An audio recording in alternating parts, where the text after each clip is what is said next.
베스도 총독 앞에서의 바울의 변론에 대해서 말씀을 나눕니다. 벨릭스가 사도 바울의 재판을 질질 끌다가 2년 정도 남은 임기가 끝나자 이제 떠나고 후임자 베스도 총독이 부임했습니다. 베스도 총독에 대해서는 많은 기록이 남아있지 않습니다. 그렇기 때문에 그 사람은 성경과 일부 요세푸스의 기록에 있는 것처럼 그냥 착실하고 성실한 로마 총독이었다. 그리고 그 삶의 배경과 어떤 삶을 영위해 왔는지에 대해서는 잘 알지 못합니다. 그러나 벨릭스가 워낙 나쁜 짓을 많이 해가지고 유대 지역을 어지럽혀 놨기 때문에 베스도는 고생만 하다가 죽었습니다. 그래서 임기 중에 죽고 겨우 2년 또는 3년 정도 총독의 자리에 있다가 이제 사라집니다. 그런데 베스도는 부임하자마자 그야말로 활발하고 정력적으로 일을 시작합니다. 가이사랴에 총독의 관저가 있기 때문에 가이사랴에 부임을 했습니다. 그런데 가이사랴에 부임하자 곧바로 3일 후에 예루살렘으로 올라갔습니다. 로마의 그런 주력 부대는 가이사랴에 있었지만 유대를 다스리려면 예루살렘으로 올라가야죠. 그러니까 3일 만에 곧바로 예루살렘에 올라가서 거기에 있는 2절에 보면 대제사장들과 유대인 중 높은 사람들이 바울을 고소할세. 그러니까 베스도 총독은 대제사장들과 유대의 높은 사람들을 지금 만나고 있다는 얘기입니다. 그런데 대제사장들과 유대의 높은 사람들이 나라와 백성들을 위해서 할 일도 많이 있고 건의해야 할 사항도 많이 있고 벨릭스가 워낙 나라를 헝클어덩고 뒤집어 놨는데 그런 얘기도 했겠죠. 그런데 이 사도 바울에 대해서 고발을 한 거죠. 베스도 총독이 부임한 지 사흘 만에, 물론 사흘 동안 자기에게 맡겨진 임무가 무엇인지 살펴봤겠죠. 그렇지만 재판의 그런 상세한 그런 내용을 어찌 알겠습니까?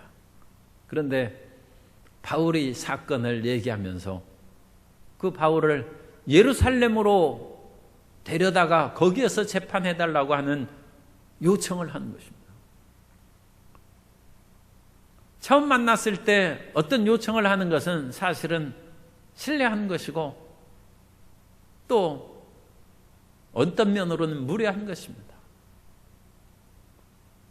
그런데 그런 것에 대해서 또 초면에 첫 요청을 하는데 그것을 내가 물리치기가 어렵다 해서 무조건 들어주는 것도 앞으로 이 일이 꼬여나가고 총독으로서의 이 일을 적절하게 수행하는 데 큰 장애가 될 수 있습니다.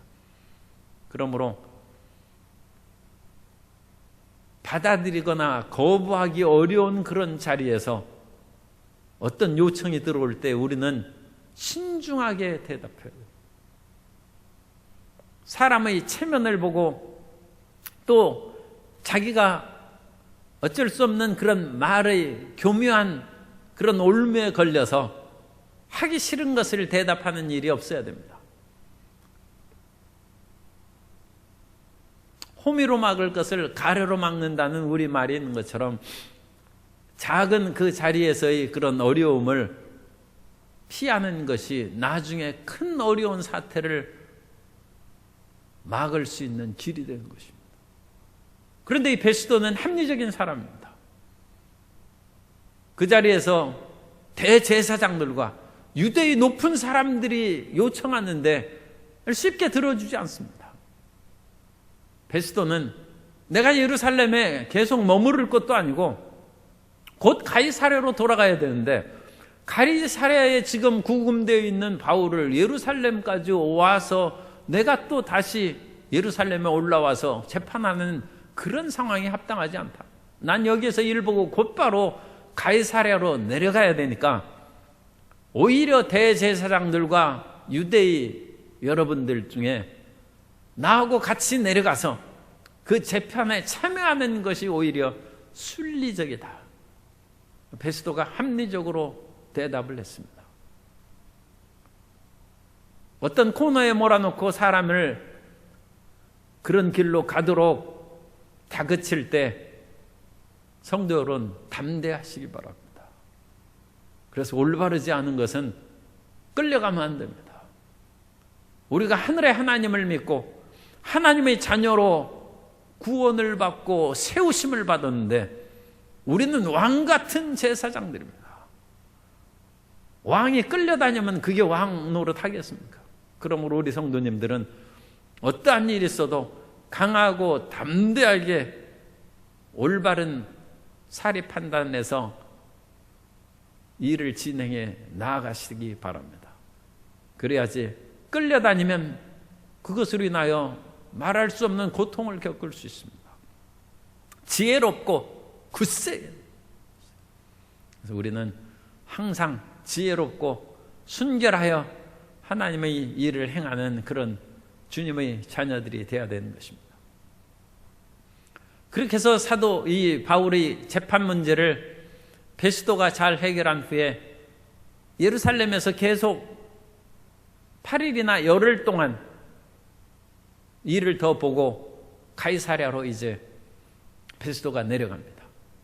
그리고 베스도가 내려갈 때 거기에서 유대의 그런 관계자들과 함께 내려가서 사도 바울의 재판을 시작합니다. 6절에 보면 이제 8일 혹은 10일 지낸 후에 가이사랴로 내려가서 이튿날 재판 자리에 앉고, 그러므로 이 베스도는 굉장히 정직하고 부지런하고 열성 있는 사람입니다. 이것이 로마 건설의 그런 기초가 되었습니다. 원래 로마 사람들이 우리가 생각하면 상당히 타락하고 쾌락을 즐기고 잔인하게 원형 경기장에서 크리스찬들을 짐승의 밥이 되게 하고 그런 것을 생각하는데, 그런 사람들이 세계를 제패할 수 없습니다. 그런 사람들이 나라를 세울 수 없습니다. 그런 사람들이 굳건한 나라를 물려받는다 할지라도 얼마 못 가서 그 나라는 무너지고 말 것입니다. 원래 로마 사람들은 그런 사람들이 아닙니다. 투박하고 거친 곳 속에서 검소하고 정직하고 열심과 부지런한 그런 민족이었다고 합니다. 그런 기질을 베스도가 드러내는 것이죠.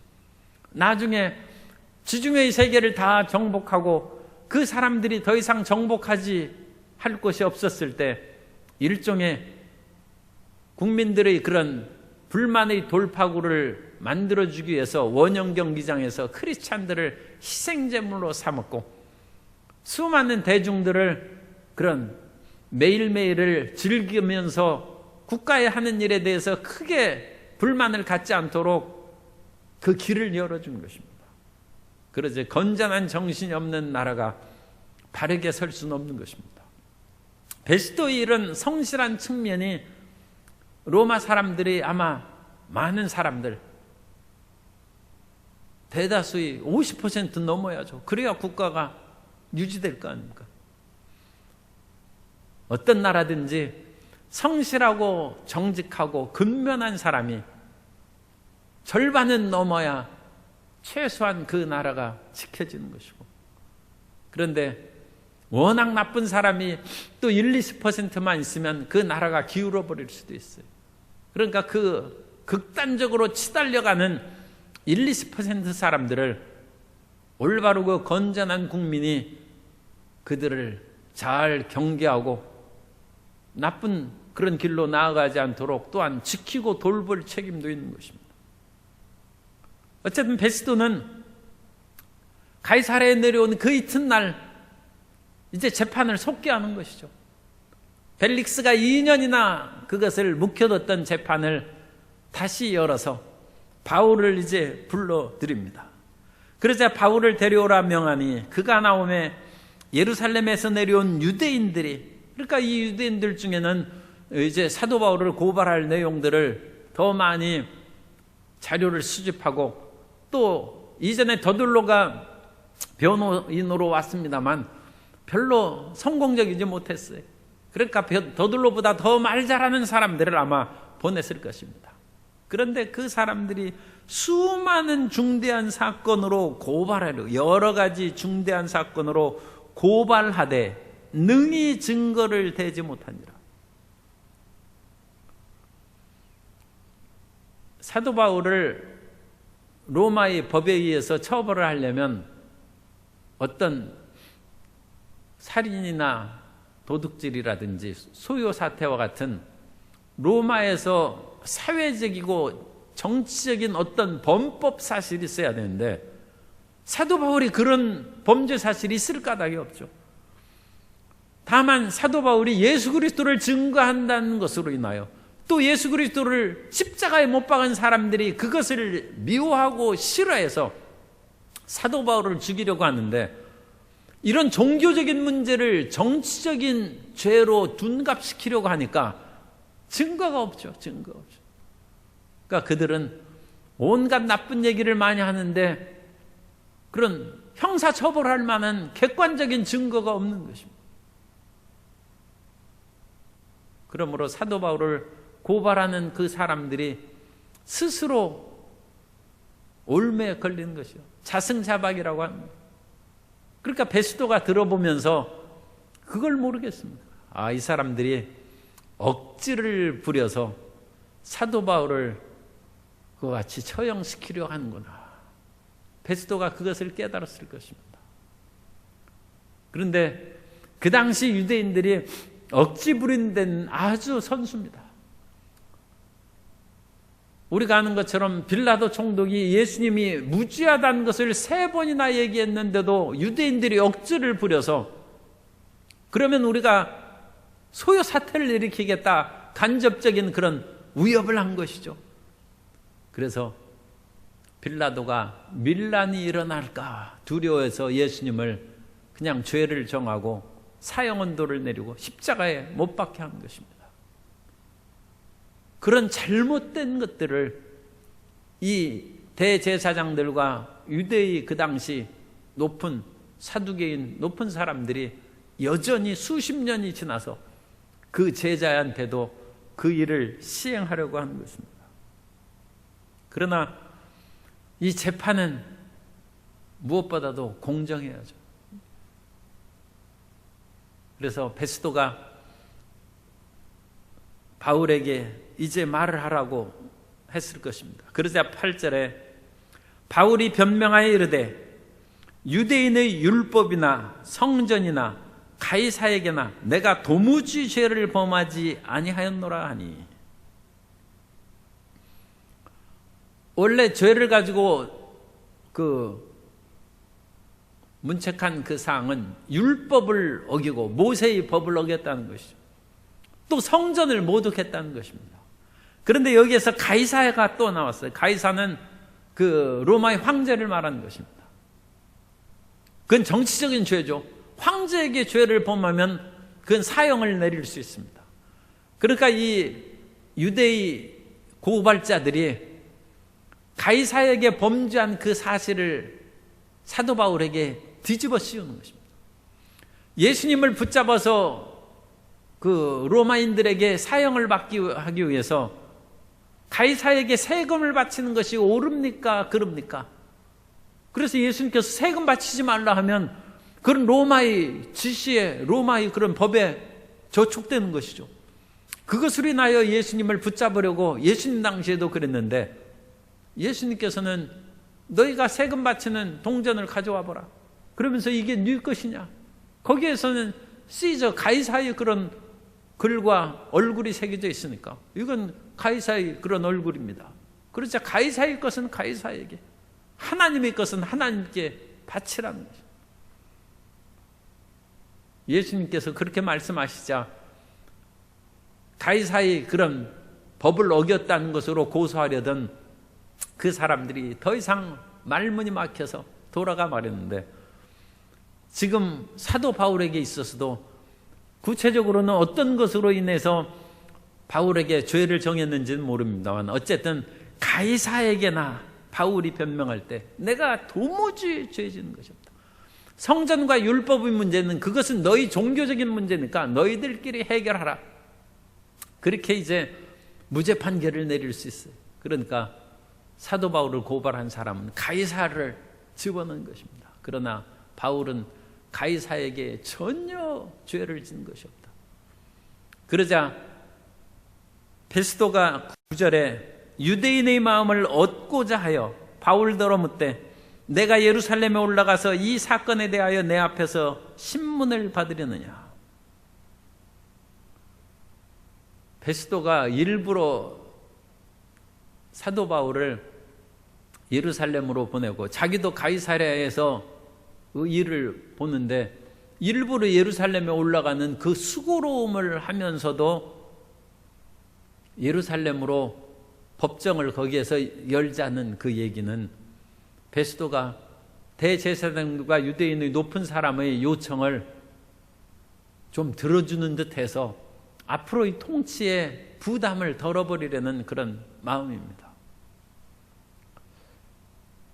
그리고 우리가 12절에 보면 베스도가 배석자들과 상의하고 이르되, 그래서 베스도가 혼자 재판하는 것이 아니라 거기에서 배심원들이 있어요. 그래서 로마의 주된 관료들이 거기에 있어서 법적인 문제나 유대의 법에 해당하는 그런 것들을 잘 아는 배석자들이 있어서 어떤 난처한 문제가 있으면 그것이 로마법이라든지 유대의 그런 관습에 저촉되지 않느냐, 그런 것들을 아마 자문을 구했을 것입니다. 그러면 이런 자문단들을 지금 가이사랴에서는 거기에서 자기가 다스리는 지역이니까 로마의 그런 사람들을 거기 다 불러 모을 수 있죠. 그런데 예루살렘에서 재판을 할 경우에는 그 사람들을 어찌 다 불러서 가이사랴에서 예루살렘으로 다시 데려가겠습니까? 그러니까 예루살렘에서 재판할 때에는 재판의 배석자들, 배심원들을 예루살렘에 있는 사람들로 구성할 가능성이 크고, 그렇다면 예루살렘의 가장 그런 곳에서 유능한 사람들은 산헤드린 회원입니다. 산헤드린 회원으로 구성한다면 그건 대제사장 마음대로 할 수 있는 것이죠. 그러므로 예루살렘에 가서 재판을 받는 것은 어느 면으로는 이게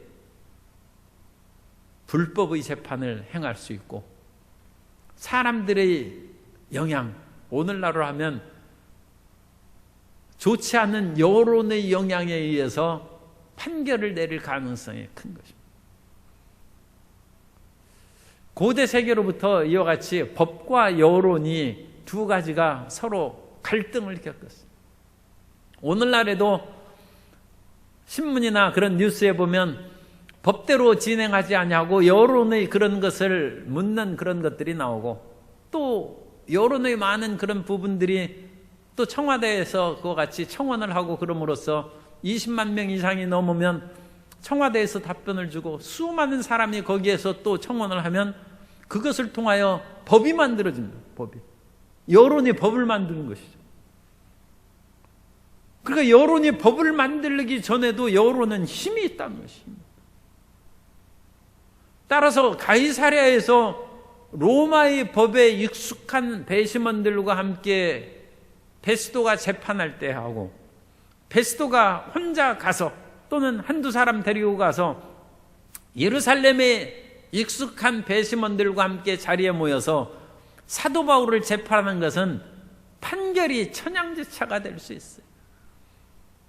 가이사랴에서 사도 바울이 재판을 받으면 무죄가 나올 수 있고, 예루살렘에서 바울이 재판을 받으면 사형을 받을 수도 있어요. 그런 일이 있어서는 참 안 되죠. 그렇지만 세상에는 그런 일들이 종종 있을 수가 있습니다.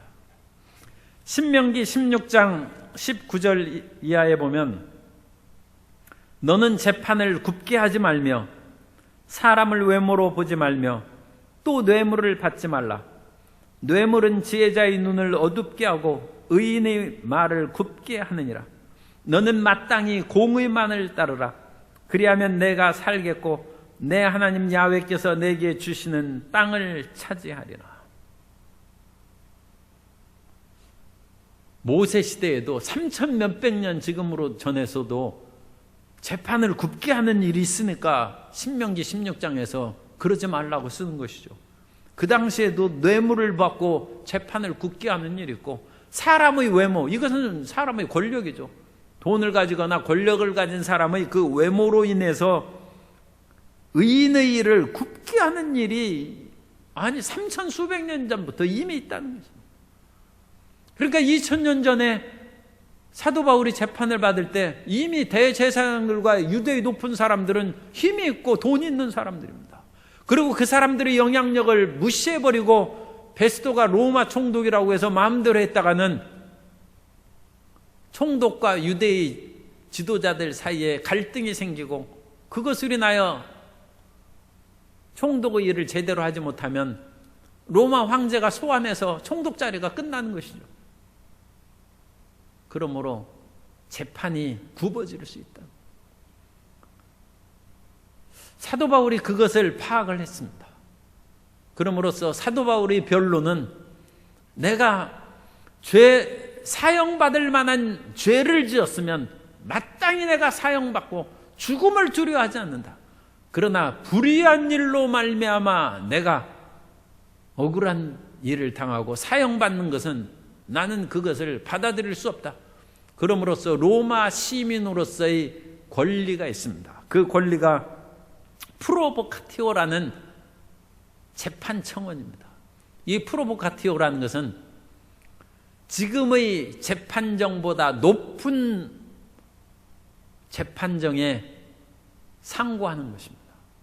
그러므로 베스도가 지금 재판장이 되어서 재판을 진행하는데, 베스도보다 더 높은, 총독보다 더 높은 곳은 로마의 법정으로 가는 것이죠. 그래서 사도 바울은 나는 예루살렘으로 가지 않겠다. 그리고 나는 로마의 가이사에게 나는 상고한다. 그럼으로써 로마 시민으로서, 일반 시민으로서는 이것은 청원할 수 없다고 합니다. 그것은 하급 법원에서 판결을 내린 후에 상급 법원으로 다시 상고하는 거하고 다릅니다. 그것은 이미 판결이 내린 것이죠. 내려가지고 항소하는 것인데, 여기는 사도 바울은 아직 판결이 내리기 전에 재판을 아예 옮겨버리는 것입니다. 그래서 당시 로마 시민에게는 이러한 특권이 있었답니다. 그래서 사도 바울은 자기가 로마 시민으로서 나는 더 이상 가이사랴도 아니고 예루살렘도 아니고 로마에서 재판받기를 원한다고 청원을 했습니다. 아마 이런 사도 바울이, 그러니까 사도 바울이 법률적이거나 그런 상황에 대해서도 잘 알고 있었어요. 우리가 예수님을 믿고 살아갈 때도 세상의 법에 대해서도 또 웬만큼 알고 있어야 돼요. 그리고 그런 문제가 생겼을 때는 그런 걸 조사해서 법률적인 자문도 구하고 그런 지식도 필요합니다. 사도 바울이 평소에 이런 것을 알고 있었는지 그것은 잘 알 수 없습니다만, 어쨌든 지금 위기 상황에 있을 때 로마 시민으로서 법적인 권리를 주장할 수 있는 프로보카티오의 그 제도를 자기가 청원하자 베스도가 아마 깜짝 놀란 것 같아요. 그래서 베스도가 자기는 의외로 가이사랴에서 나는 재판받고 싶겠습니다, 아니면 예루살렘으로 나는 가겠습니다, 둘 중에 하나를 기대했는데 사도 바울은 로마를 얘기한 것입니다. 그러자 베스도가 옆에 있는 배석자들과 함께 상의를 했어요. 난데없이 이런 것들을 지금 얘기를 했는데 그럼 우리가 어떻게 할 것이냐. 그러자 그 배석자들은 로마의 법에 익숙한 사람들이겠죠. 가이사에게 상고했은 즉 총독의 권한을 벗어난 것입니다. 그럼으로써 더 이상 예루살렘이나 가이사랴에서 재판하는 것은 합당하지 않고 로마로 보내야 됩니다. 아마 그와 같은 자문을 해줬을 것입니다. 그것으로 인하여 재판 종결입니다. 베스도는 무죄나 어떤 형벌을 재판하는 것이 아니라 이제 이 심리는 더 이상 우리가 하지 아니하고 로마로 사도 바울을 보내겠다, 그렇게 결정을 했습니다. 그러므로 주님의 뜻이 이루어진 것이죠. 주님께서는 일찍이 사도 바울에게 나타나셔서 사도행전 23장 11절에 보면 그날 밤에 주께서 바울 곁에 서서 이르시되 담대하라, 내가 예루살렘에서 나의 일을 증언한 것 같이 로마에서도 증언하여야 하리라 하시니라. 예수님께서는 로마로 가라고 일찍이 말씀하셨어요. 그런데 사도 바울이 로마로 가겠다고 그 이전에 얘기하지 않았습니다. 아마 그런 상황이 안 된 것이죠. 그런데 지금은 또 상황이 그렇게 딱 됐어요. 그때 사도 바울은 주님께서 주신 계시의 말씀을 기억했을 것입니다. 하나님께서 우리에게 주신 은혜를 항상 기억하고 있어야 돼요. 하나님께서는 우리에게 말씀으로나 꿈이나 환상으로 어떤 뜻을 미리 알려주십니다. 그런 거에 대해서 깊이 생각하고 하나님이 주신 그것을 마음속에 기억하고 있어야 됩니다. 그리고 어떤 일이 있을 때 주의 주신 계시, 오늘날에는 우리 마음 가운데 비추는 조명입니다. 우리 마음 가운데 빛, 일루미네이션입니다. 우리 마음 가운데 빛이 비친 것을 통해서 현실을 비춰보는 것입니다. 그러면 우리의 갈 길이 보입니다. 우리의 선택할 것을 파악할 수 있습니다. 그래서 이것이냐 저것이냐 둘 중에 하나 선택하라고 했는데 사도 바울은 제3의 새로운 로마로 가는 길을 선택했습니다. 의외죠. 그것은 예수님께서 이미 내가 로마에 가야 된다는 말씀을 주셨기 때문에 사도 바울이 로마의 법적인 프로보카티오의 제도와 예수님의 계시의 말씀을 기억해서 로마로 가도록 청원한 것입니다. 오늘 우리가 이와 같은 재판을 보면서 세상의 재판에 대해서 또 부정적인 생각을 가질 수 있는데 세상의 재판의 대부분은 다 잘합니다. 제가 법률 관계자도 아니기 때문에 어떤 퍼센트지로 얘기할 수는 없지만 대부분은 올바른 재판이라고 생각합니다. 그런데 가끔 의문이 나는 그런 재판도 있을 수가 있어요. 그런데 그것을 인하여 그 소수의 그런 어떤 불법적인 재판의 결과로 인해서 사람들은 낙담하고 좌절하고 그 모든 재판을 부정하고 또는 그런 재판을 수행한 그런 판사나 재판장에 대해서 모든 것이 필요 없다. 그런 식으로 다 거부하는 경향이 있는데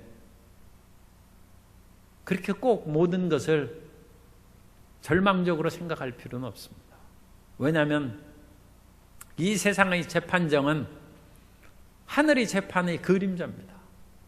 우리는 그걸 기억해야 됩니다. 이 세상의 삶이 모든 것의 완성이요 끝이라면 세상에 대해서 절망할 수 있습니다. 그러나 이 세상은 지나가는 것이고 영원한 판결은 하나님이 내리십니다. 그러므로 우리는 믿음을 가져야 됩니다. 사람이 이 세상에서 살아가는 것은 지나가는 것이고 우리는 머지않아 하나님 앞에 선다는 것을 기억해야 됩니다. 그리고 성경은 하나님이 재판장이라고 말씀하고 있습니다. 우리는 그 최후의 심판이라고 해서 하나님이 심판자라고 그렇게 말을 하는데 이 심판자라는 것은 하나님을 재판장이라고 번역하기가 그건 너무 송구스럽고 조금 오해할 여지가 있기 때문에 하나님을 심판자라고 그와 같이 번역하는 것입니다. 번역한 문제지 하나님은 재판장이십니다. 히브리서 12장 23절에 보면 하늘에 기록된 장자들의 모임과 교회와 만민의 심판자이신 하나님과 및 온전하게 된 의인의 영들과 이런 말씀이 있는데 만민의 심판자이신 하나님, 만민의 심판자라는 심판자는 크리테스라는 헬라 원어를 쓰는데 이 크리테스는 재판장이라는 말이에요. 하나님이 재판장이에요. 만민을 재판하신다. 그리고 구약 성경에는 하나님이 재판장이라고 또 분명히 기록되어 있어요. 그 재판장인 하나님께서 최후의 심판을 하는 재판장입니다. 최후의 심판은 최후의 재판입니다. 최후. 그러니까 이 세상에서는 삼심재판하죠. 그런데 삼심재판으로 끝나지 않습니다. 하늘에서 재판이 남아있어요. 그러니까 이 세상 재판으로 인해서 낙심할 까닭이 없어요. 이 세상은 3번, 3번 재판하고 대법원에서 판결 나면 이제 끝이죠. 그것이 인하여 올바르게 재판이 됐으면 기쁘고 감사하지만 혹시라도 억울한 사람이 있으면 이제 내 어찌 살고 하는데 살 길이 있습니다. 하나님 앞에서 재판이 있습니다. 하나님께서는 모든 의인과 악인을 다 살아나게, 의인과 악인이 다 부활합니다. 다 살아나게. 악한 사람도 죽으면 없어지는 것이 아니라 다 살아납니다. 그 사람이 하나님 앞에 심판대에 서는 거예요. 로마서 14장 10절에 보면 내가 어찌하여 내 형제를 비판하느냐, 어찌하여 내 형제를 업신여기느냐, 우리가 다 하나님의 심판대 앞에 서리라. 우리가 다 하나님의 심판대 앞에 서고, 그 심판대는 재판정이에요. 우리가 하나님의 재판정에 설 것이고, 그 재판정에 앉아 계신 대대법관은 하나님이십니다. 한 달 전에 프랑스의 소설가 베르나르 베르베르가 심판이라는 그런 책을 쓴 것이 번역됐습니다. 몇 년 전에 이제 나온 희곡입니다. 쓴 희곡인데 한 달여 전에 우리나라에서 이제 번역돼서 나왔습니다. 그런데 이 베르나르 베르베르가 쓴 희곡 심판은 몇 번 공연도 했다고 합니다. 프랑스에서. 우리나라에서도 공연을 하면 그건 한번 보고 싶은 생각이 듭니다. 그런데 그 내용은 뭐냐면, 판사인 삐숑이라는 그 사람이 갑자기 죽었어요. 휴가철에 제대로 처치를 받지 못해가지고 그런 죽었는데, 죽어서 천국의 재판장 앞에 섰어요. 자기는 죽은 줄도 모르고 있지만 거기에서 딱 보니까 자기가 피고인으로 서 있고, 거기에서도 재판장이 계시고 판사와 검사와 자기가 변호인도 있고, 자기는 피고로 거기 딱 섰어요. 그래가지고 이 세상에 산 거에 대해서 재판을 하더라는 것입니다. 상당히 이거 재밌지 않습니까? 물론 우리가 많은 사람들이 그런 것으로 재판을 받는다고 생각은 많이 했을 것인데, 그것을 아주 소설가의 그런 탁월한 필치로 잘 서술을 했다고 합니다.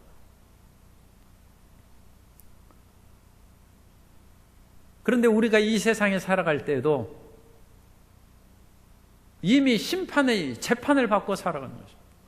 성경에는 이 세상 임금이 이미 심판을 받아서 쫓겨났다고 그렇게 말씀하는 내용이 있습니다. 요한복음 12장 31절에 보면, 이제 이 세상에 대한 심판이 이르렀으니 이 세상의 임금이 쫓겨나리라. 그래서 우리가 살아있을 때도 하나님의 심판이 임해서 어떤 사람은 그것으로 인하여 진짜 법정에서 재판받고 형벌을 받기도 하고, 또 하나님이 재판으로 벌을 받게 안 하더라도 여러 가지 삶의 질병이나 낭패나 또 고통스러운 일들로 인하여 이 세상에 재판을 받고 심판받는 것입니다. 창살 없는 감옥이라는 그런 노래 가사가 있는 것처럼 꼭 감옥의 창살 속에 갇혀 있는 것이 재판받은 것이 아닙니다. 이 세상에서 창살 없는 감옥으로 괴로워하고 고통받는 그리고 누워있고 삶의 비탄에 빠진 그런 형을 받는 사람들이 있을 수 있어요. 그런데 하나님께서 이 세상에서 벌을 미리 재판을, 그건 최종 심판이 아니죠. 벌을 받게 하는 것은 회개하라는 거죠. 회개하라. 이 세상에 살아있을 때도 하나님의 심판이 있습니다. 하나님의 판결이 있어요. 그리고 그 모든 심판의 최종적인 심판이 최후의 심판이에요. 그래서 하나님의 백보자 앞에서 받는 심판은 최후의 심판이에요. 그러니까 이 땅에 살아갈 때도 심판이 많이 있습니다. 세상의 법적인 것으로 심판을 받기도 하고 다양한 모습으로 심판을 받기도 하고, 그 심판을 통하여 회개하는 것이죠. 오늘 가끔 교도소에 들어가서 예수님을 믿고 회개한 사람들의 이야기가 우리가 듣고 있지 않습니까? 하나님의 은혜인 것이죠. 그 사람이 세상의 법이 없었더라면 계속 죄를 짓고 살아갈 것인데, 계속 하나님을 안 믿고 살아갈 것인데, 세상 법정을 통하여 그 사람들이 교도소에 가서 교화되고 예수님을 믿고 새 사람이 되었다. 그래서 천국의 백성이 되는 것입니다. 오늘 우리 가운데 교도소적인 그런 심판을 받지 않는다 할지라도 우리 가운데 다가오는 삶의 어려운 문제를 통하여 자기 자신을 돌아보고 회개함으로써 하나님의 뜻을 쫓아 살아가고 최후의 심판 앞에 설 때 담대하고 부끄러움이 없이 나는 불의하고 추악한 인생을 많이 살아왔습니다. 그러나 오늘 하나님의 심판대 앞에 섰을 때 제가 오직 보좌에 계신 대재판장이신 하나님께 아뢰할 말씀은 예수 그리스도의 보혈이 내 죄를 씻었다는 것입니다. 그러한 믿음의 고백을 하시기 바랍니다. 그리스도의 위대한 대속의 역사가 우리를 마지막 최후의 재판에서, 최후의 심판에서 우리를 건져 주실 것입니다. 그 최후의 심판이 있다는 것은 우리에게 용기를 줍니다. 악한 사람이 이 세상에서 법망을 뚫고 온갖 그런 유익을 끼치고 그런다 할지라도 그 사람이 최후의 심판은 피할 수 없습니다. 옛말에 법망이라는 거미줄에 연약한 파리나 잠자리는 걸려들어서 죽는다는 것입니다. 그러나 비둘기나 까치는 법망의 거미줄을 뚫고 지나간다고 했습니다. 세상의 법망을 뚫고 지나가는 사람이 혹시 있을지 모르겠습니다. 그러나 그 사람은 불행한 것입니다. 이 세상에서 회개할 기회를 놓치기 때문에 하나님의 최후의 심판대 앞에 설 것입니다. 그러므로 악인의 형통을 부러워하거나 악인의 형통으로 인하여 너무 낙심할 필요가 없습니다. 또한 이 세상에서 억울한 일을 당해도 좌절하지 마십시오. 하나님의 심판이 우리에게 있어서 우리가 이 땅에 산 그 모든 의로운 것을 하나님께서 기억하셔서 갚아주시고 채워주실 것입니다. 그러므로 오늘 바울의 심판을 보면서도 재판을 보면서도 우리는 예수님 잘 믿어도 심판받고 재판받으니 이거 어찌된 것이냐 낙심하거나 이상하게 생각할 필요가 없습니다. 이 세상에서 지나가는 것이고 바울은 여기에서 재판을 받으면서 일반적으로 만날 수 없던 베스도 총독이나 온갖 고관들 앞에서 우리가 다음 시간에 살펴볼 것은 아그리빠 왕 앞에서 예수 그리스도를 증거합니다. 하나님께서 그들에게 복음을 증거하기 위해서 사도 바울을 특별히 세운 것입니다. 그 마음으로 널리 보고 깊게 바라보고 하나님의 뜻대로 우리의 삶을 살아가는 저와 여러분 되시기를 예수님 이름으로 축원합니다.